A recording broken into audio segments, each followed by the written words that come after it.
Academy Award nominees, Academy Award winners. Last week we were talking about the resurgence and coming back of The Last of Us, and so we talked about the visual effects from both of those last season and the current season.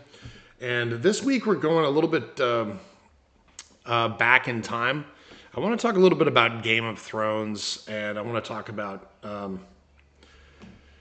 the effects that they did back in the day, and a little bit of a look at the House of the Dragon, and do a little bit of a compare contrast in terms of styles and what what they're doing with them. This has been for me one of my favorite episodes of Game of Thrones, particularly from the visual effects perspective. And this is the frozen lake sequence, and I really think they've done an amazing job. One of the things that you don't see often from television is work to this magnitude. It's one of those things that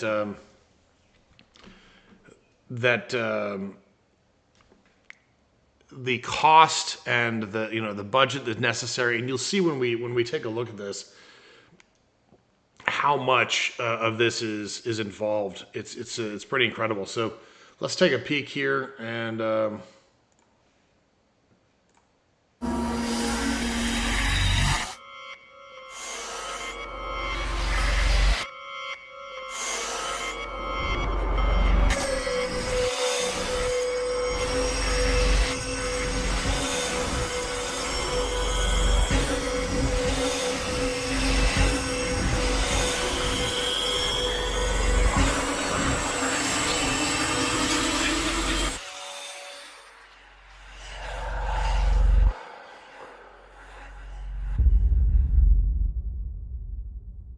It was a real back and forth about who would be on this mission, who wouldn't be on this mission. The Dirty Dozen obviously came to mind. Everybody has a good reason to hate everybody else. I mean, it's definitely got that, gathering together these kind of misfits. A bunch of our favorite characters, many of whom have never been on screen together, but who all find themselves at the end of the world for one reason or another. And so getting Tormund back in the picture, the Hound and Jon and Beric and Jorah, it's a fun group. The sequence had been so well conceived on a visual level by Alan and his team. To do that sense of artistry about it takes a different level of directing. 3, 2, 1. This is visual effects really done to the scale of something about 10 years ago, all right? Where we're using real people, we're using yes, they do use some digital doubles, but that has really taken a lot more of a front seat over the last several years when we're talking about digital doubles and whatnot. So we're actually using real people, and this whole sequence, you're going to see as they unfold how much work goes into this.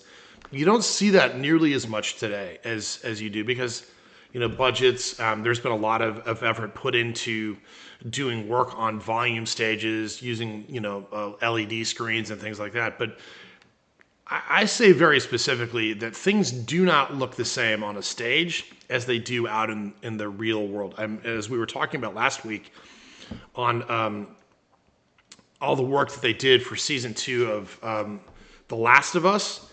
When you saw Pedro Pascal and Caitlin Dever out there, I mean, their faces were red. They were clearly out in cold, harsh conditions, and they looked like they're cold. You do not get that on a stage, and so that's one of the things that seeing things done for real, it genuinely changes things. Plus, they shot a lot of this, I believe, in Iceland, so the backdrops that you get they're insane.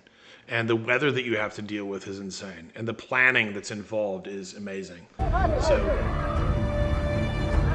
our story is 7 guys on a rock being attacked by whites and trying to tell a clear story of, your task is to defend a perimeter.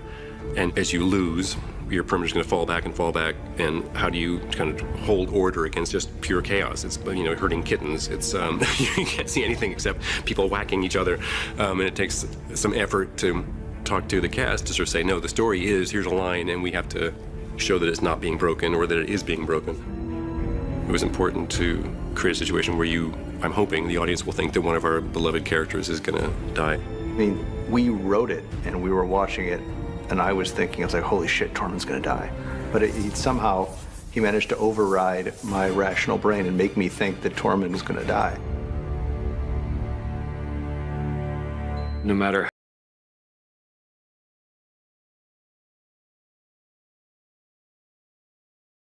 create a situation where I'm hoping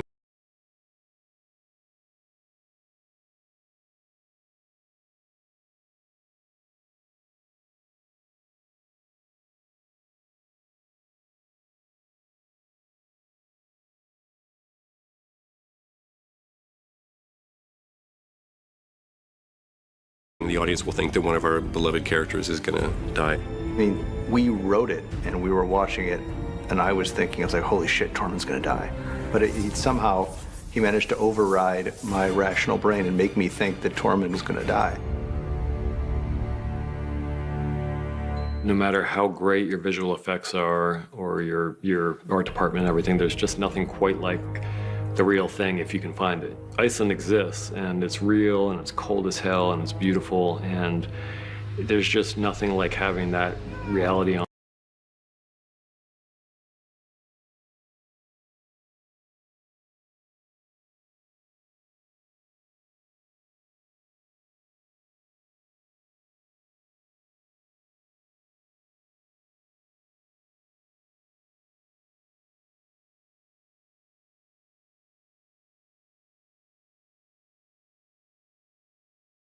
screen. It doesn't look like anywhere else. Half the time it doesn't even look real, and I worry that people are going to think the blues of those glaciers are some kind of cheap special effect. The more spectacular looking it is, the more difficult it is to shoot there. I think there's a sort of kick bollock scrambleness to filming out here, where you have such limited daylight and you have conditions which are like this or worse. It just gives it a sense of reality, you know? In the world of Thrones, it's great coming to these landscapes that just really kind of arc back in time and take you to something very, very brutal and barren. There's an extent to which nothing ever surprises you on this job anymore, but this, you still can't help but be impressed by this. I mean, it's nuts. You can't get to this location without literally monster jeeps. It's a hell of a way to go to work. The Icelandic technical crew for setting up the base camp have to have everything ready, and they have to do that obviously under cover of darkness. So the crew, when they arrive, everything is ready to go. When we're shooting on the glacier, everyone's got the crampons strapped onto their boots because otherwise you'll slip, and even with the crampons, we had a bunch of guys falling and banging themselves up, but luckily no major injuries this year.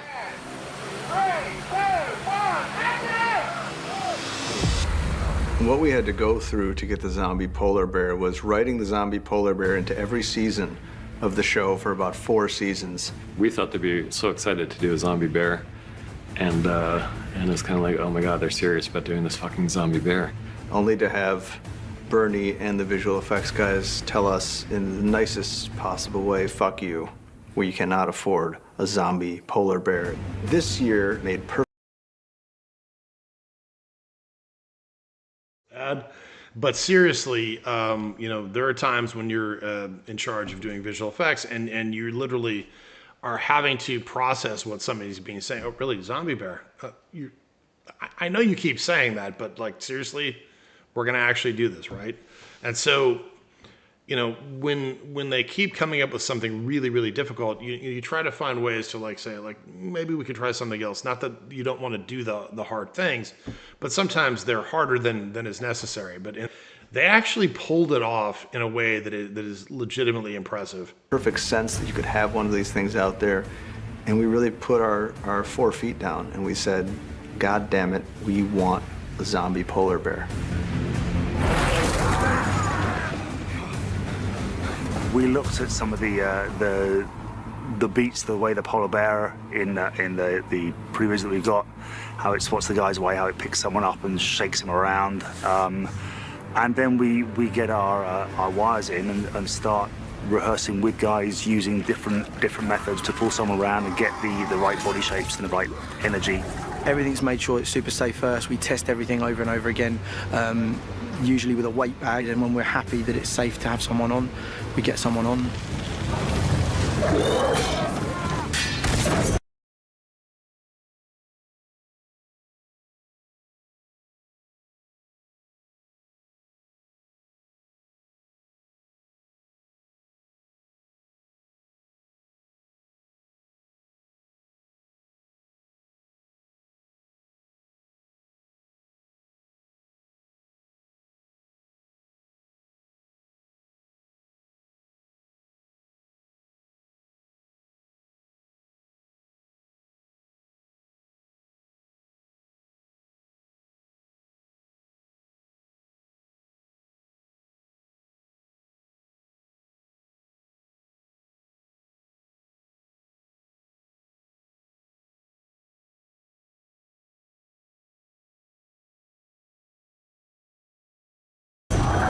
We were holding the flaming sword in the jaws of this thing, so the big guy was able to move the head around, which was something for our actor on the floor to work against.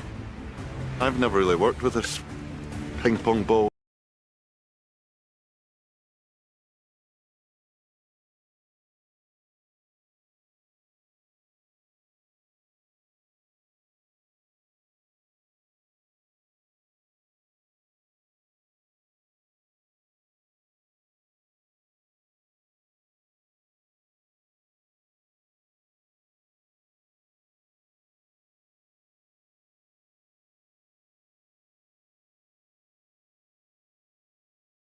Was something for our actor on the floor to work against. I've never really worked with this ping pong ball thing and pretend that's a bear, and I've had people going, oh, when I'll come towards you, I'm a bear. No, you're not. Your name's Toby.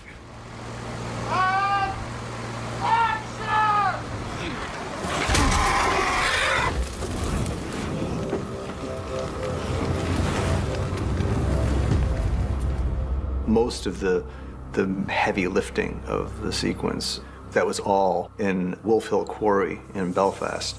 It's one of those things where, you know, when you film something in another location and then you're responsible for finishing that location off somewhere else, you have to really do your homework and try and make sure that you match it as best you can so that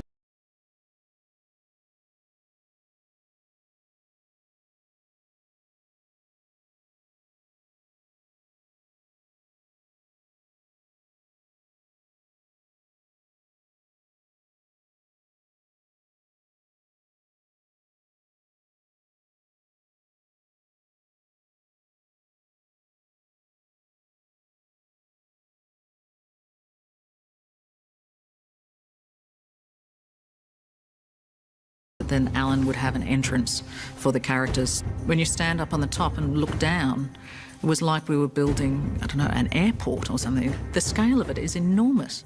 We built nature.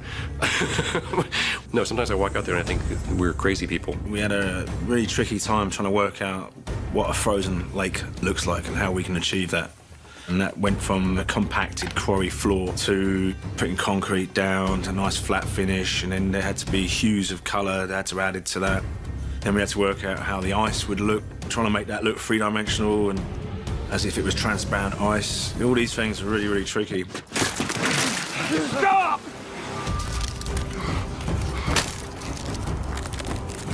We paint the cliffs a little bit, and then we snow the cliffs a lot. 3,500 bags of snow through 6 machines with 15 guys. We're constantly redressing it and adding to it, and every day we have to scrape it off and start again the next day. And yeah.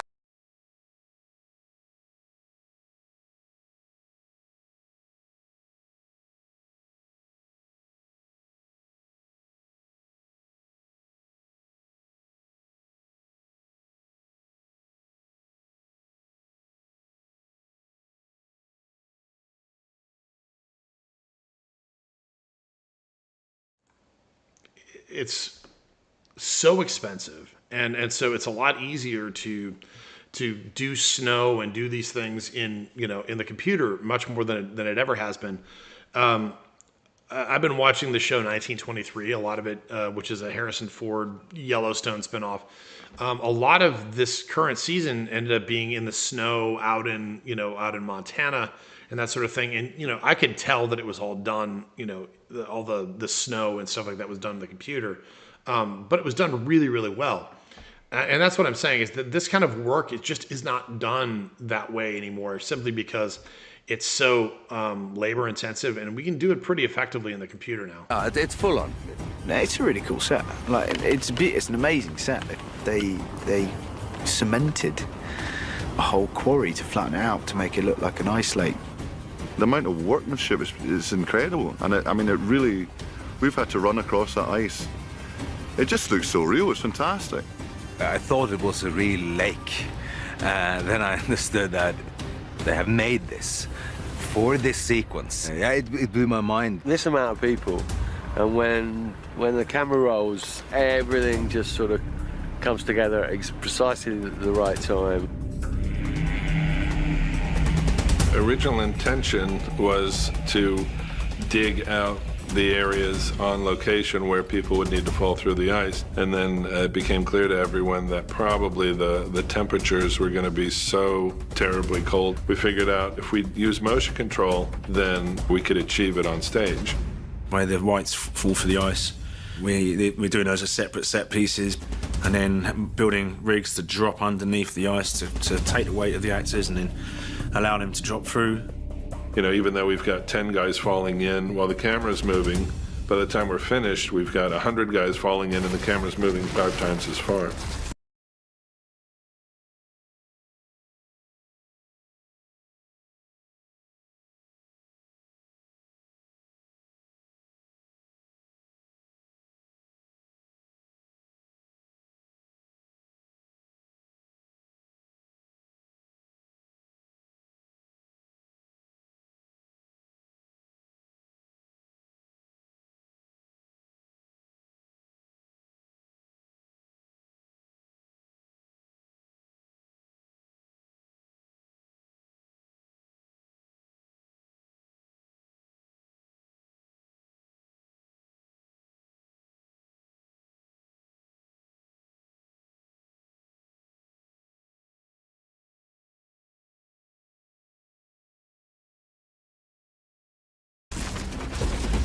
Everyone's always like, oh, you get to shoot in a tank, great. No.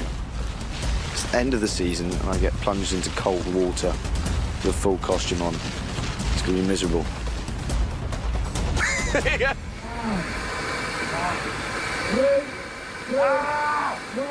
When you're in the middle of a fight, you need to have all your adrenaline on a maximum. So I had to be pumped up and ready in 5 to 10 seconds and then calm the fuck down very fast. You've got to loosen up. You've got to be ready for a fight. With a big Norwegian and we're both looking at you. Ah! Ah! Ah! Even the extras are so into it. They're One of our heroes gets chased to the top of the island. The higher edge is about 11 foot from the frozen lake. Big trust thing because I'm falling into the guys. The guys are catching me off the end of the rock, opposed to where you'd normally do falls into boxes or an airbag.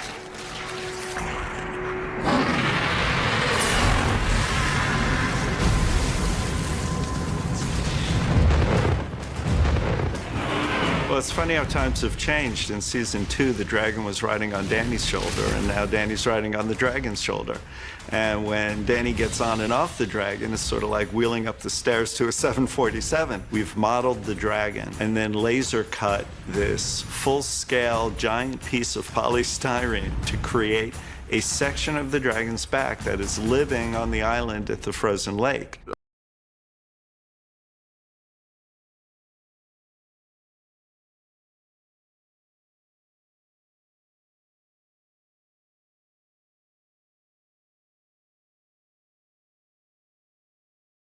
Like wheeling up the stairs to a 747. We've modeled the dragon.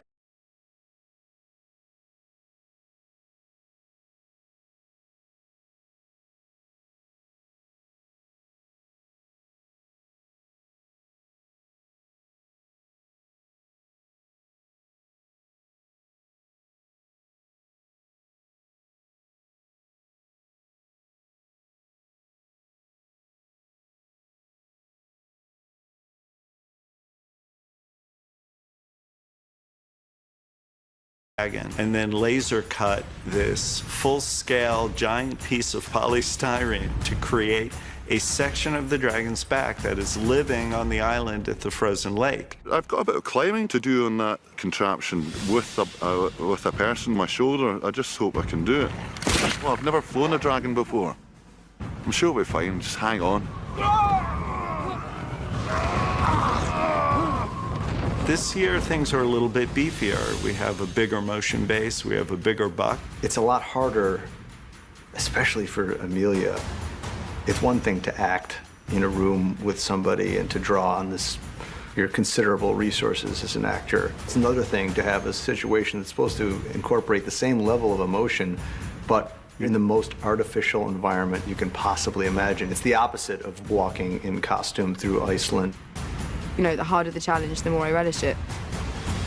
But this really, you're like, can I just even maybe have like, you know, like a screen with like clouds or something? Like, I've never flown on a dragon. And to just harness that power, can you even imagine? The fire column slicing the ice, we wanted to make sure that it looked like a cutting torch, and it's exploding the ice, atomizing the ice immediately. So we worked with Sam's team again.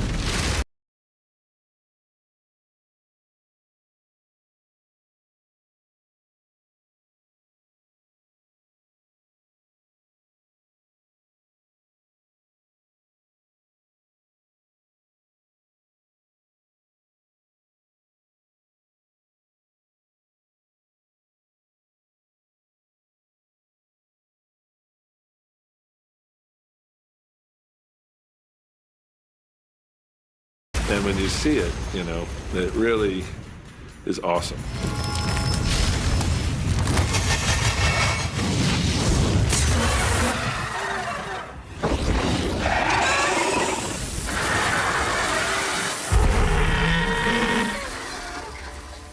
We knew that the Night King would see and seize this opportunity, and like to think that when the dragon dies, that it's kind of a nice 1-2 punch, because on the one hand, you're just seeing the horror of one of these the three only unique, amazing beings like this in the world, going under the water and not coming up again, and you're processing that. And then you're processing something that's even worse, which is when it comes back out from under the water again. The eyes of the White Walkers and the Whites have been such a prominent feature of the show, and a lot of work has gone into the specifics of how the eyes look, and to see that hopefully iconic image at this point blown up to the size of, you know, a beach ball, that seemed like it was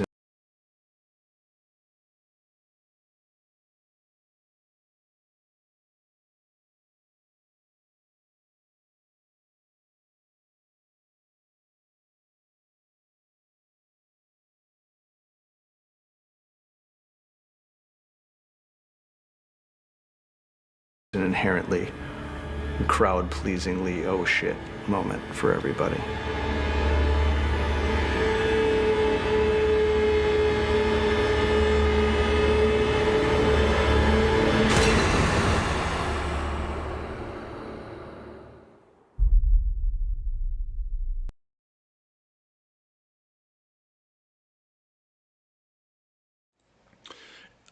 In Game of Thrones, particularly from the visual effects perspective, and I think you guys can probably understand that is it's a huge piece of work, and if you can't see that, then you know, you're not looking real hard. But this is now the thing that I said that I wanted to talk about was essentially a little bit of a compare and contrast between Game of Thrones and House of the Dragon. And so what I've got is a little bit of extra work here for House of the Dragon. So this is from season 2 by Rodeo Effects, and they did some great work on this as well.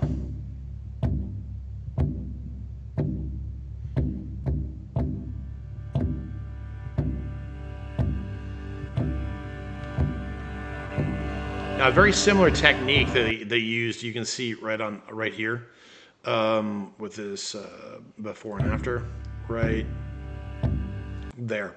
So they've got her on a very similar piece of work that they comped together and they made it move just the same, and then they connected it all together with the CG dragon.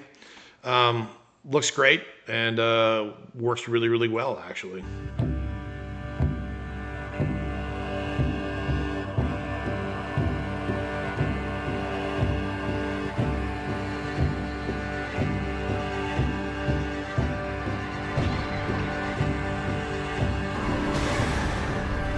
Now, one of the things that I think that they can get away with in the more modern use of visual effects, and you're going to see that a lot here, is environmentals. A lot of the stuff, as we talked about before, for Game of Thrones, was shot on locations. They used actual sets, things like that, and of course they built their own sets on. But you can build a lot bigger things now in the computer. That's just how much they've evolved, honestly, in terms of the computing power and things like that. So that's one of the things that we see a lot more in House of the Dragon.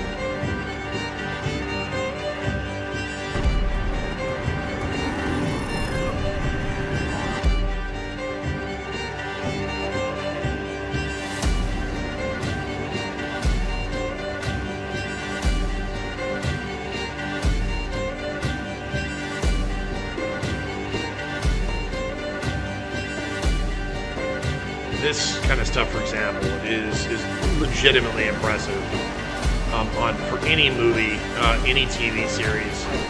To be able to put this kind of effort into it is really impressive. And there's a lot more of this kind of stuff in House of the Dragon than in Game of Thrones. Not that they couldn't do that 10, 12 years ago, but it's a lot easier to do now. Now, I just want to stop by and look at this one real quick. Really smart use of work here. So you can see that this boat is literally on a trailer. And so it makes it a lot easier to just put it out there and, hey, don't worry about it. We'll go ahead and we're going to put the ocean in there. And that works great, actually.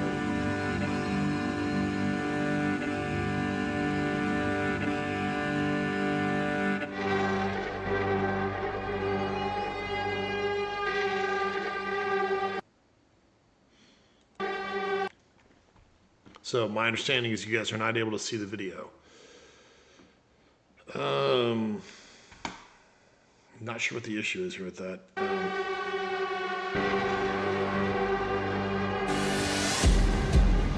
I'm going to keep going here, and maybe the video will turn back on.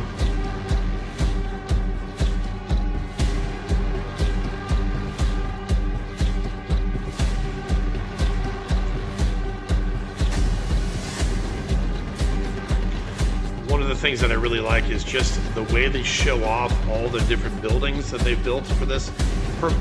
Every visual effects company's got to do a demo reel, and the Rodeo does a great job of showing that off.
Thank you guys for joining me today.